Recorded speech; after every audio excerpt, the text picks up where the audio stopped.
নমস্কাৰ। প্ৰাক্তন বিধায়িকা বিজেপি নেত্ৰী বৰ্তমানৰ মহিলা আয়োগৰ অধ্যক্ষা আঙুলতা ডেকাই বক্তব্য দিছে, আজি মোৰ বেংক বেলেঞ্চ আছে, সেইকাৰণে মই সিদ্ধান্ত ল'ব পাৰোঁ। মই গাড়ী এখন ল'ম বুলি ক'লেই এতিয়াই ল'ব পাৰোঁ। মই ঘৰ এটা ল'ম বুলি ক'লেই ল'ব পাৰোঁ। যাৰ একাউণ্টত পইচা নাই, জিৰ' বেলেঞ্চ, তাৰ সিদ্ধান্ত জিৰ'। গতিকে ভণ্টিহঁত পটককে বিয়া নহবা, প্ৰথমে একাউণ্ট গৰম কৰি ল'বা। আজি মোৰ বেংক বেলেঞ্চ আছে, সেইকাৰণে মই সিদ্ধান্ত ল'ব পাৰোঁ। মই গাড়ী এখন ল'ম বুলি ক'লে মই ল'ব পাৰোঁ। এতিয়া মোক ঘৰ এটা লাগে বুলি ক'লে মই ল'ব পাৰোঁ। যাৰ পইচা নাই, যাৰ একাউণ্টত জিৰ' বেলেঞ্চ, তাৰ সিদ্ধান্তটো জিৰ'।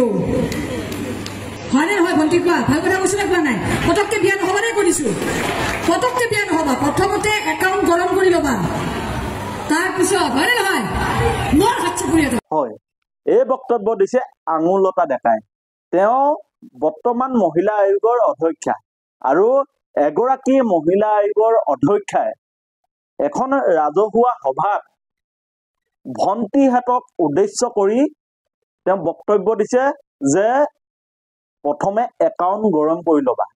আমি আঙুলতা ডেকা ডাঙৰীয়ানীক প্ৰশ্ন কৰিব খুজিছো, আঙুলতা ডেকা ডাঙৰীয়ানী, এই ভণ্টিহঁতৰ একাউণ্ট গৰম কৰিবলৈ কৰ্মসংস্থাপন আছেনে? চৰকাৰে পৰ্যাপ্ত চাকৰি ব্যৱস্থা কৰি দিছেনে? আজি আপুনি ভণ্টিহঁতৰ উদ্দেশ্যে যি বক্তব্য দিছে, এই বক্তব্যৰ পৰা আপোনাৰ মনোভাৱ বা আপোনাৰ দৃষ্টিভংগী অলপ অহংকাৰ যেন লগা নাইনে? আপুনি যি ধৰণে কৈছে যে মোৰ একাউণ্টত বেলেঞ্চ আছে, মই ইচ্ছা কৰিলে গাড়ী ঘৰ ল'ব পাৰোঁ, গতিকে ভণ্টিহঁত তোমালোকেও নিজৰ একাউণ্ট গৰম কৰি ল'বা। এই যি আপোনাৰ কথা কোৱা ভাৱ ভংগী, ইয়াৰ পৰা আমি গম পাইছো যে আপোনাৰ অহংকাৰ বেছি হৈছে। একাউণ্টত পইচা নথকা মানুহৰ কি মান সন্মান নাই নেকি? তেখেতলোকৰ জীয়াই থকা অধিকাৰ নাই নেকি? আপোনাৰ দৰে সকলোৱেতো মন্ত্ৰী হ'ব নোৱাৰে, বিধায়িকা হ'ব নোৱাৰে, মহিলা আয়োগৰ অধ্যক্ষা হ'ব নোৱাৰে। এই যে পঢ়ি শুনি নিবনুৱা যুৱক যুৱতীসকলে কৰ্মসংস্থাপনৰ অভাৱত বহিৰাজ্যত গৈ চিকিউৰিটি গাৰ্ড কৰি আছে, এই সন্দৰ্ভত আপুনি কি ক'ব? আজি কৰ্মসংস্থাপনৰ অভাৱত লাখ লাখ নিবনুৱা যুৱক যুৱতীয়ে আজি কি কৰি আছে আপুনি খবৰ ৰাখিছে? কেৱল পৰামৰ্শ দিবলৈ ভাল, কিন্তু আপোনাৰ দৰে একাউণ্ট গৰম কৰিবলৈ সকলোৱে সক্ষম নহয়। সকলোৱে আঙুলতা ডেকা হ'ব নোৱাৰে। আঙুলতা ডেকাই কেনেকৈ ফিল্ম ইণ্ডাষ্ট্ৰীৰ পৰা বিধায়িকা হ'ল, বিধায়িকাৰ পৰা মহিলা আয়োগৰ অধ্যক্ষা হ'ল, ঠিক তেনেকৈ সকলোৱেতো হ'ব নোৱাৰে। গতিকে আঙুলতা ডেকা ডাঙৰীয়ানী, কথা কওঁতে সংযম হ'ব, কথা কওঁতে ভাবি গুণি ক'ব। আজি আপোনাৰ একাউণ্টত টকা আছে, আপুনি সেই টকা নোহোৱা মানুহসকলক অপমান কৰিব নোৱাৰে। আপোনাৰ যি বক্তব্য, এই বক্তব্যৰ পৰা আমাৰ ধাৰণা হৈছে যিহেতু আমাৰ একাউণ্টত টকা নাই, আমাৰ একাউণ্টত বেলেঞ্চ নাই, গতিকে আমি জিৰ' নেকি? আজি সমাজত জীয়াই থকাৰ অধিকাৰ জানো আমাৰ নাই?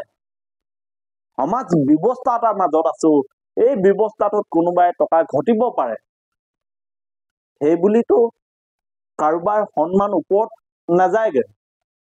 আজি আঙুলতা ডেকা ডাঙৰীয়ানী, আপোনাৰ একাউণ্টত টকা আছে বুলি এই টকা নোহোৱা এগৰাকী ভণ্টি, আপোনাৰ সেই ভণ্টি গৰাকীতকৈ আপোনাৰ মৰ্যাদা ওপৰত নেকি? প্ৰশ্ন কৰিছো। এখন গণতান্ত্ৰিক দেশত আছো, সকলোৱে সমমৰ্যাদা সম অধিকাৰ আছে। আজি আপোনাৰ ব্যক্তিগত বিকাশ হৈছে, আপোনাৰ ব্যক্তিগত বিকাশৰ বাবে আমাৰ নিবনুৱা যুৱক যুৱতীসকলতকৈ আপুনি ওপৰত হ'ব নোৱাৰে।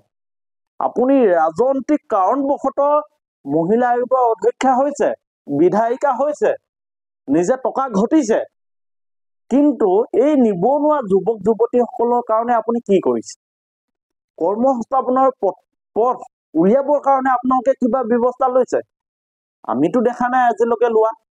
কেৱল ডাঙৰ ডাঙৰ কথা ক'লে, একাউণ্টত বহুত টকা আছে বুলি ফুটনি মাৰি ফুৰিলেই সমাজ ব্যৱস্থাটো পৰিৱৰ্তন নহয়। সমাজ ব্যৱস্থা পৰিৱৰ্তনৰ বাবে চৰকাৰে সঠিক সিদ্ধান্ত ল'ব লাগিব, কৰ্মসংস্থাপনৰ ব্যৱস্থা গঢ়িব লাগিব, জাতীয় কৰ্মসূচী তৈয়াৰ কৰিব লাগিব, যিটো আপোনালোকৰ বিজেপি দল আজিলৈকে কৰাত ব্যৰ্থ হৈছে। গতিকে আঙুলতা ডেকা ডাঙৰীয়ানী আপুনি কথা কওঁতে সংযম হ'ব আৰু আপুনি আজি যি কথা কৈছে আপোনাৰ একাউণ্টত টকা আছে, গতিকে বিয়া হোৱা আগত একাউণ্ট গৰম কৰি ল'বা। এই কথা আমি সচেতন যুৱক হিচাপে তীব্ৰ বিৰোধিতা কৰিছো আৰু আপোনাৰ এই বক্তব্যক আমি গৰিহণা দিছো। ধন্যবাদ।